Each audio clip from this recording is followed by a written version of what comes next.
Ya boleh. Assalamualaikum warahmatullahi wabarakatuh. Yang terhormat Bapak Dr. Asep Suryana, SSMSI, selaku dosen pengampu mata kuliah Logika dan Penalaran Ilmiah dan Nalar Kritis dan Retorika. Pada kesempatan kali ini kami dari kelompok 8 akan membawakan pidato dengan klaim ketidaksetaraan gender mempengaruhi kehidupan perempuan. Next slide.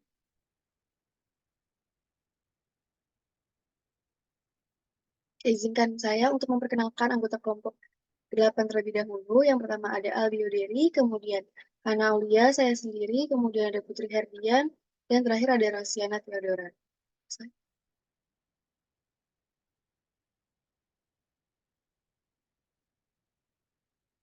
Yang pertama, apakah ketidaksetaraan gender mempengaruhi kehidupan perempuan? Ketidaksetaraan gender ini memiliki dampak yang signifikan terhadap kehidupan perempuan, menghambat akses mereka terhadap peluang pendidikan, karir, dan kesehatan, serta menempatkan mereka dalam posisi yang lebih rendah terhadap diskriminasi dan kekerasan. Ketidaksetaraan gender masuk dalam berbagai aspek kehidupan perempuan, membatasi potensi dan hak mereka. Ketidaksetaraan gender juga meningkatkan risiko perempuan terhadap kekerasan dan pelecehan, menciptakan lingkungan yang tidak aman dan mengancam hak asasi manusia mereka. Next slide.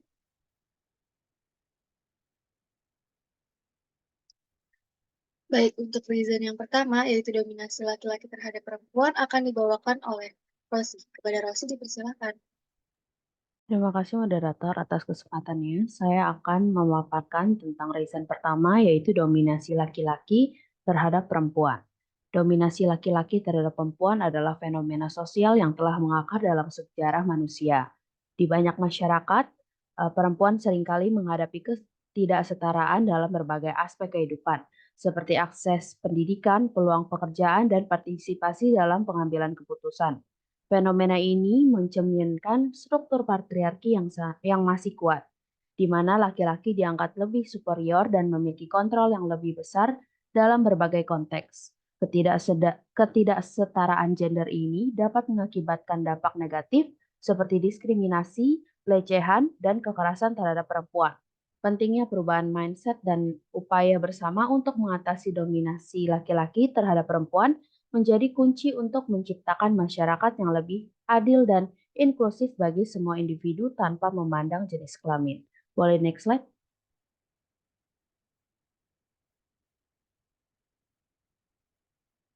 Lalu ada bukti pertama yang mendukung reason saya, yaitu laki-laki dianggap memiliki kedudukan yang lebih tinggi. Pandangan bahwa laki-laki memiliki kedudukan yang lebih tinggi dalam masyarakat telah lama menjadi bagian dari struktur sosial di banyak budaya. Seiring berjalannya waktu, meskipun masyarakat telah mengalami perkembangan signifikan dalam hal kesetaraan gender, norma-norma patriarki masih memainkan peran dalam menentukan posisi dan peran laki-laki.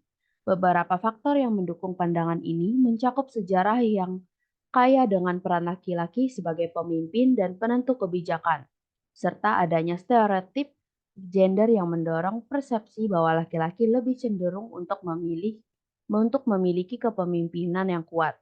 Norma-norma budaya seringkali mengakar kuat dalam keyakinan dan nilai masyarakat, dan ini menciptakan sistem yang memberikan preferensi pada laki-laki dalam berbagai aspek kehidupan, seperti pekerjaan, pendidikan, dan kehidupan keluarga. Meskipun perubahan terjadi dan wanita semakin banyak mencapai prestasi di berbagai bidang, ketidaksetaraan gender tetap merupakan masalah yang belum sepenuhnya teratasi. Penting untuk diingat bahwa pandangan ini tidak bersifat universal dan banyak individu dan masyarakat yang bersifat progresif telah aktif dan memerangi ketidaksetaraan gender. Banyak perempuan yang berhasil meraih posisi tinggi dan memberikan kontribusi luar biasa dalam berbagai sektor, memperlihatkan bahwa kemampuan dan potensi tidak terbatas oleh jenis kelamin. Kesetaraan gender bukan hanya masalah perempuan, tetapi juga melibatkan perubahan pandangan masyarakat terhadap kedudukan laki-laki, menciptakan lingkungan di mana setiap individu memiliki kesempatan yang sama untuk berkembang. Lalu ada bukti kedua yaitu wanita yang dianggap subordinat. Pandangan bahwa wanita dianggap sebagai subordinat atau rendah dalam hierarki sosial masih merupakan tantangan serius dan perjuangan menuju ke kesetaraan gender.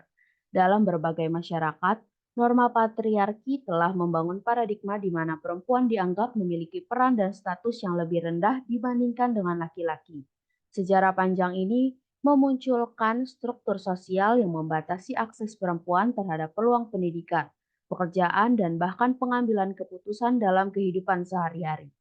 Stigma terhadap wanita sebagai subordinat seringkali tercermin dalam norma-norma budaya dan sistem hukum yang mendukung ketidaksetaraan gender. Stereotip gender yang menggambarkan perempuan sebagai makhluk yang lebih lemah, emosional, dan kurang mampu untuk mengambil peran kepemimpinan juga turut memperkuat pandangan bahwa posisi mereka seharusnya berada di bawah laki-laki. Meskipun telah menjadi kemajuan besar dalam memerangi ketidaksetaraan gender, masih ada pekerjaan yang perlu dilakukan untuk mengatasi pandangan subordinat terhadap wanita. Wanita di seluruh dunia terus berjuang untuk mendapatkan hak-hak yang sama, pengakuan profesional, dan kesempatan yang setara di bidang kehidupan. Pemberdayaan perempuan menjadi kunci dalam memutus siklus pandangan subordinat ini. Dengan pendidikan dan kesadaran masyarakat memainkan peran krusial dan dalam mengubah norma-norma yang sudah terlanjur melekat. Sekian dari saya, dilanjutkan oleh rekan saya.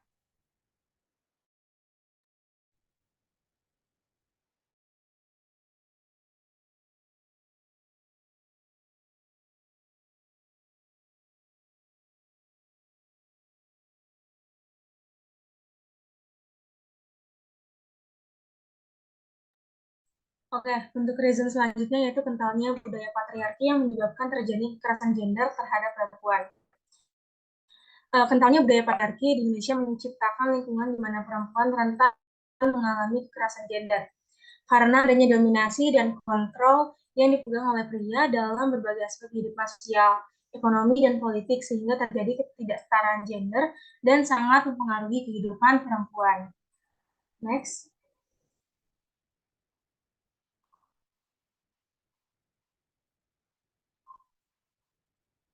Kemudian evidence pertama yang mendukung reason saya yaitu statistik kekerasan terhadap perempuan.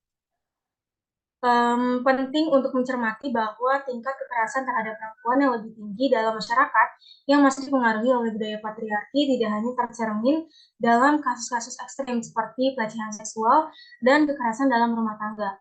Data juga menunjukkan adanya ketidaksetaraan dalam aspek lain, seperti akses terhadap pendidikan dan peluang pekerjaan. Perempuan seringkali menjadi korban diskriminasi baik secara terang-terangan maupun terselubung yang memberikan gambaran lebih menyeluruh tentang dampak budaya patriarki. Komnas HAM mencatat terdapat 299.911 kasus kekerasan terhadap perempuan sepanjang 2020. Angka tersebut menurun signifikan dibandingkan laporan tahun lalu yang tercatat sebanyak 431.471 kasus. Dari 299.911 kasus kekerasan terhadap perempuan, kasus yang ditangani pengadilan sejumlah 291.677 kasus, lembaga layanan Komnas Perempuan sejumlah 8.234 kasus, dan unit pelayanan dan rujukan Komnas Perempuan sebanyak 2.389 kasus. Dari 8.234 kasus yang ditangani oleh lembaga layanan Komnas Perempuan, jenis kekerasan terhadap perempuan tercatat kekerasan terhadap istri, menempati peringkat pertama dengan 3.221 kasus. Kemudian kekerasan dalam pacaran yaitu 1.309 kasus, kekerasan terhadap anak terhadap anak yaitu terhadap anak perempuan sebanyak 994 kasus, dan sisanya kekerasan oleh mantan pacar, mantan suami, serta kekerasan terhadap pekerja rumah tangga. Kemudian evidensi yang kedua yaitu stereotip dan stigma terhadap korban. Dalam struktur sosial yang diwarnai oleh budaya patriarki, kita dapat melihat bahwa dampaknya tidak hanya terbatas pada penciptaan stigma terhadap korban kekerasan semata, tetapi juga masuk ke dalam pembentukan persepsi yang merendahkan terhadap seluruh kaum perempuan. Stereotip yang melekat seperti pandangan bahwa perempuan cenderung lemah dan tidak mampu membuat keputusan sendiri tidak hanya menciptakan sudut pandang yang negatif, melainkan juga memberikan daya dorong kepada sikap merendahkan terhadap keberanian perempuan yang berani melaporkan tindakan kekerasan yang mereka alami. Efek lanjutan dari dinamika ini adalah terbentuknya lingkungan sosial di mana para korban merasa terisolasi dan kurang mendapatkan dukungan yang sangat diperlukan.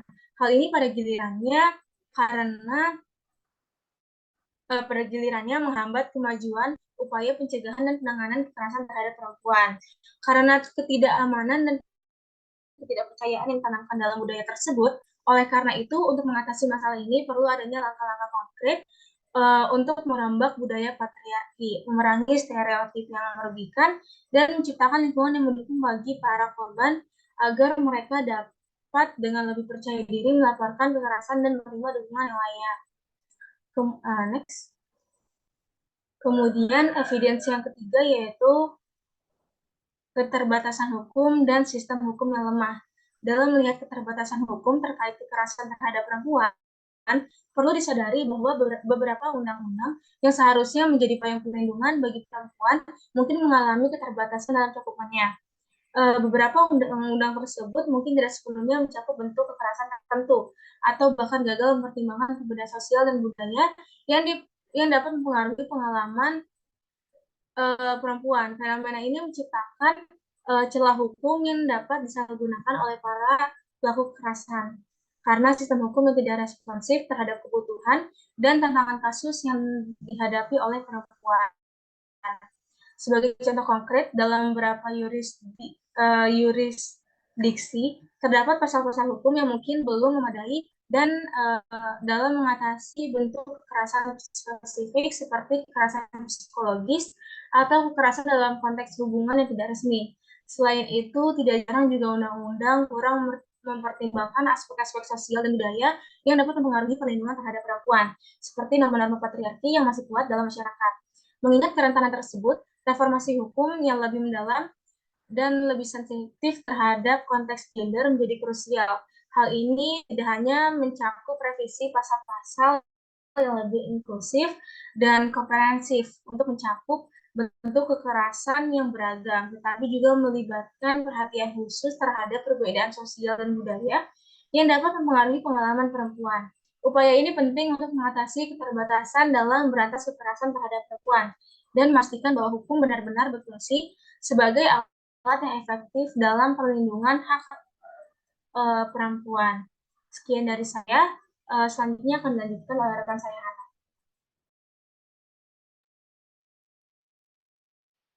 Oke,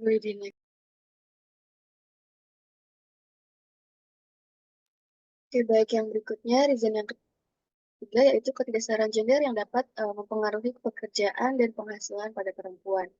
Jadi ketidaksetaraan gender ini berdampak signifikan pada perempuan dalam dunia kerja, di mana mereka cenderung menghadapi hambatan yang dapat mempengaruhi pekerjaan dan penghasilan mereka. Keterbatasan akses terhadap peluang pekerjaan, diskriminasi gaji berdasarkan jenis kelamin, serta norma sosial yang mempersempit pilihan karir perempuan, semuanya menjadi faktor-faktor yang merugikan dan berpotensi menghasilkan kesenjangan ekonomi yang berkelanjutan di antara jenis kelamin tersebut. Next slide.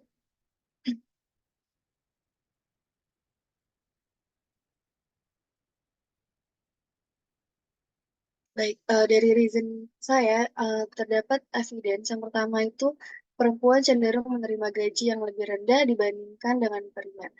Menurut studi global, perempuan cenderung menerima gaji yang lebih rendah dibandingkan dengan pria dalam pekerjaan yang sejenis, mencerminkan ketidaksetaraan gender dalam penghasilan. Misalnya, studi tahun 2022 oleh Organisasi Buruh Internasional menemukan bahwa kesenjangan upah gender global rata-rata adalah sekitar 16%, menyoroti ketidaksetaraan dalam kompensasi pekerjaan.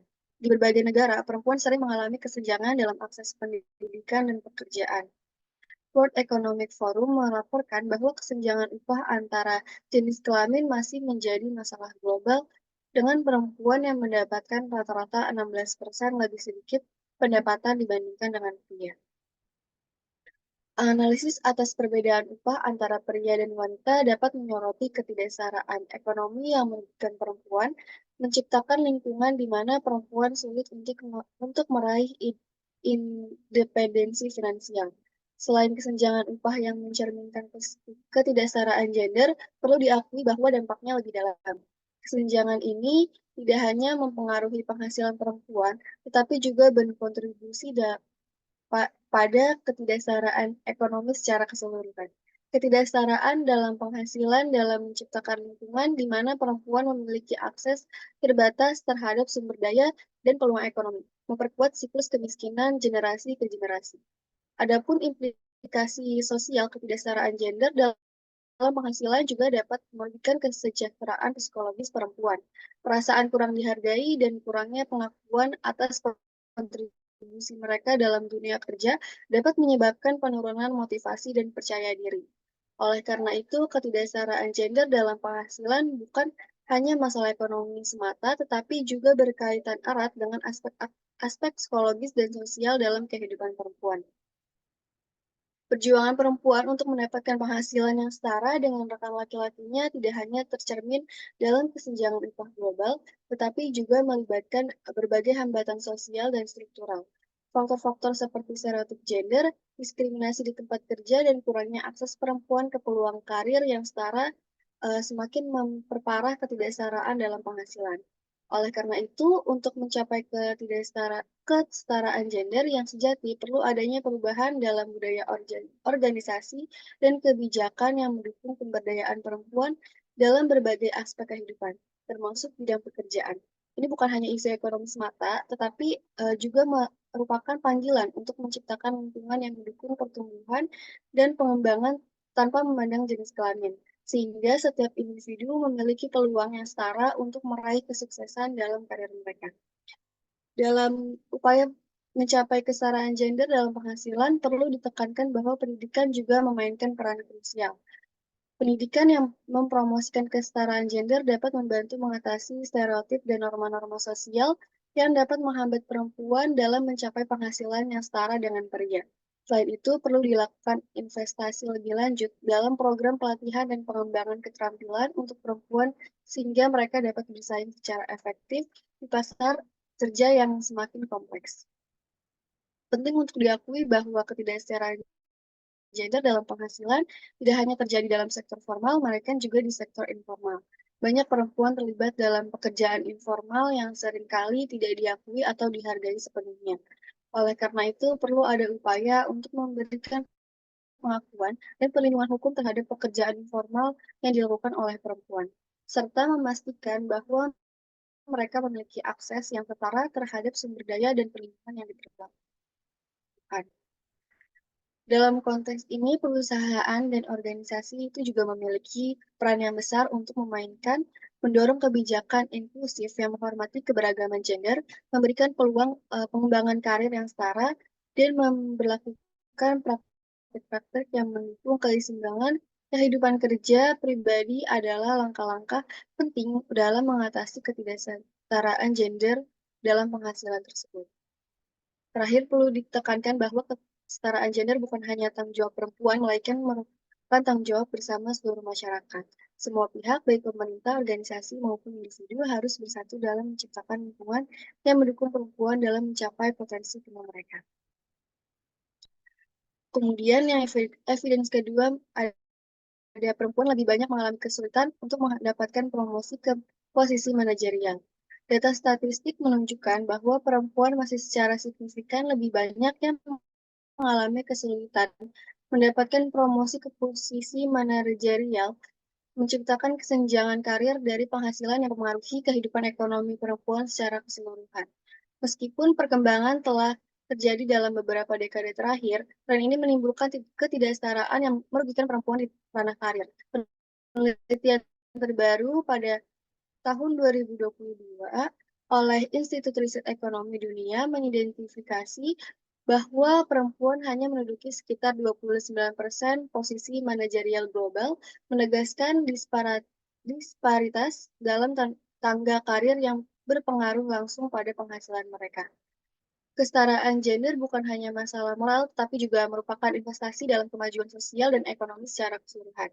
Data menunjukkan bahwa perusahaan dengan tingkat kesetaraan gender yang tinggi cenderung mencapai kinerja keuangan yang lebih baik. Studi McKinsey pada tahun 2022 menemukan bahwa perusahaan yang memiliki kebijakan inklusif terhadap perempuan dalam posisi kepemimpinan memiliki kemungkinan 25% lebih besar untuk mencapai tingkat profitabilitas yang tinggi. Melibatkan perempuan dalam pengambilan keputusan tidak hanya menciptakan lingkungan kerja yang lebih beragam dan inovatif, tetapi juga memperkuat struktur organisasi untuk menghadapi tantangan global. Memperluas peran perempuan dalam posisi manajerial bukan hanya tentang keadilan, tapi juga tentang meningkatkan efisiensi dan ketahanan perusahaan dalam menghadapi dinamika pasar yang konflik. Selain itu, kesenjangan karir juga dapat menciptakan dampak jangka panjang pada kehidupan perempuan, termasuk ketidaksetaraan dalam akses pendidikan dan kesehatan. Oleh karena itu, mendukung kemajuan karir perempuan bukan hanya tugas perusahaan, tapi juga tanggung jawab bersama masyarakat dan pemerintah untuk menciptakan fondasi yang kokoh bagi generasi mendatang. Kesenjangan karir ini tidak hanya berdampak pada penghasilan perempuan secara individu, tetapi juga dapat mempengaruhi kehidupan ekonomi perempuan secara keseluruhan. Dengan kurangnya representasi perempuan di tingkat manajemen, uh, keputusan strategis perusahaan cenderung tercermin dari perspektif yang kurang inklusif, yang dapat menghambat kemajuan kesetaraan gender di lingkungan kerja.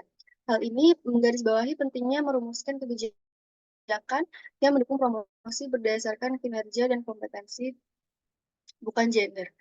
Oleh karena itu, untuk mencapai kesetaraan gender yang nyata, perlu adanya komitmen bersama dari seluruh sektor masyarakat, termasuk perusahaan.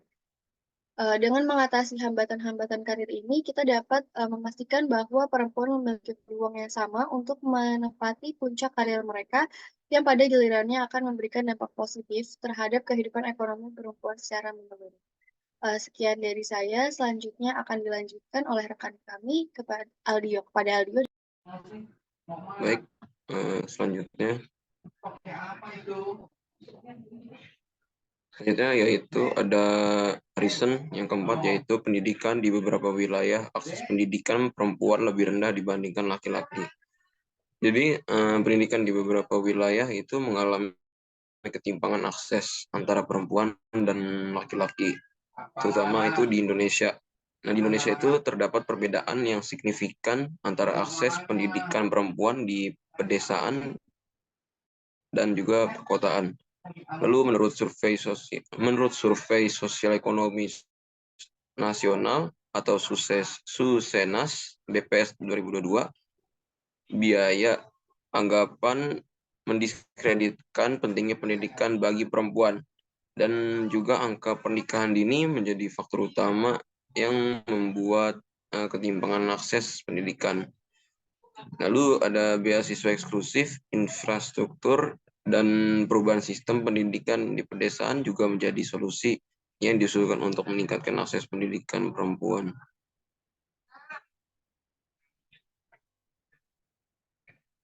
Lalu ada evidence pertama, yaitu adanya faktor sosial dan budaya. Jadi faktor sosial dan budaya ini mempengaruhi akses pendidikan perempuan di beberapa wilayah yang lebih rendah itu dibandingkan laki-laki.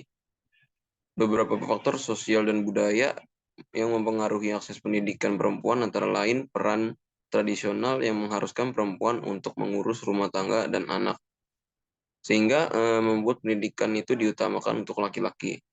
Selain itu juga faktor lain yang mempengaruhi perempuan tidak mendapatkan pendidikan yang layak, antara lain itu ada cara pandang masyarakat terhadap perempuan bahwa mereka itu perlu berfokus pada urusan domestik.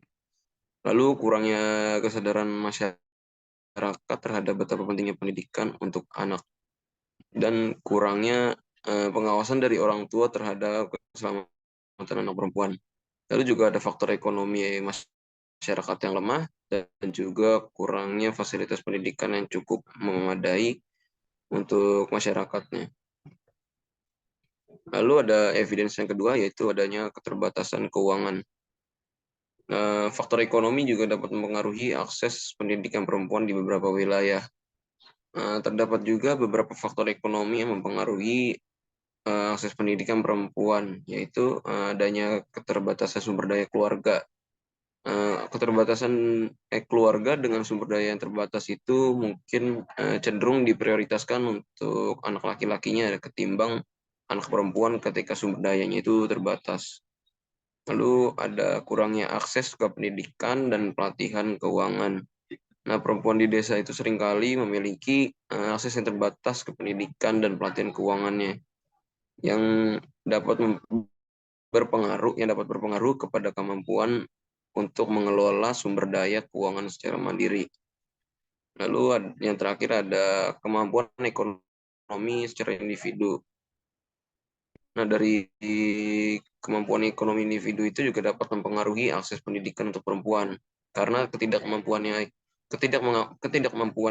mengelola ekonomi dapat menyulitkan anak perempuan untuk melanjutkan pendidikan tinggi. Nah, maka dari itu faktor ekonomi juga berperan dalam menentukan akses pendidikan perempuan di berbagai wilayah dan upaya untuk meningkatkan